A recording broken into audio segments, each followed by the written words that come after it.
इस क्वेश्चन में पूछा गया है कि ऑर्गेनिक कंपाउंड है जिसका मोलर मास है 100 ग्राम पर मोल और कार्बन हाइड्रोजन नाइट्रोजन है जिनका मास रेशियो है 9:1:3.5 बाई वेट। तो मॉलिक्यूलर फार्मूला इसका फाइंड करना। तो देखो सबसे पहले हम लोग यहाँ पे क्या करते हैं, कार्बन हाइड्रोजन और नाइट्रोजन इनका मास का जो रेशियो है वो 9, 1 और 3.5 हम लोग लिखते हैं। नेक्स्ट स्टेप में देखो क्या करते हैं हम लोग, इसको जो भी रेशियो है उसको इसके एटॉमिक मास से डिवाइड करते हैं। तो ये क्या हो जाएगा 9/12, दैट इज़ इसको हम क्या लिखेंगे 3/4। हाइड्रोजन का 1 है रेशियो और एटॉमिक मास भी 1 है, तो ये क्या हो जाएगा 1। नाइट्रोजन का मास रेशियो जो है 3.5 है, एटॉमिक मास है 14, उसे डिवाइड करेंगे तो ये क्या आ जाएगा 1/4। तो यहाँ पर क्या आ रहा है कि 1/4 सबसे मिनिमम वैल्यू है, तो इससे क्या करेंगे सभी को डिवाइड करेंगे। तो ये क्या हो जाएगा 3/4 डिवाइड बाई 1/4, तो इसकी वैल्यू क्या आ जाएगी 3।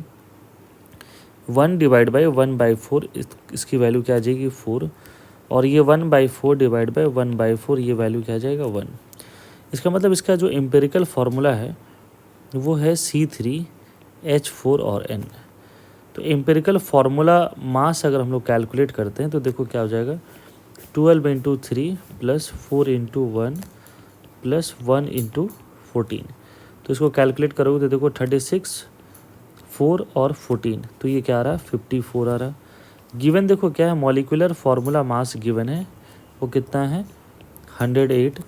तो यहाँ से हम लोग देखो सिंपलेस्ट रेशियो निकालते हैं, that is which is equal to molecular formula mass by क्या होता है एम्पिरिकल फार्मूला मास, तो विच इज इक्वल टू क्या हो जाएगा 108/54। तो ये वैल्यू क्या आ रही है 2। यहाँ से अगर मॉलिक्यूलर फार्मूला हम लोगों को निकालना है तो फार्मूला क्या होता है n इंटू एम्पेरिकल फार्मूला, और n की वैल्यू यहाँ पे क्या है 2 है, और एम्पेरिकल फार्मूला क्या है C3H4N।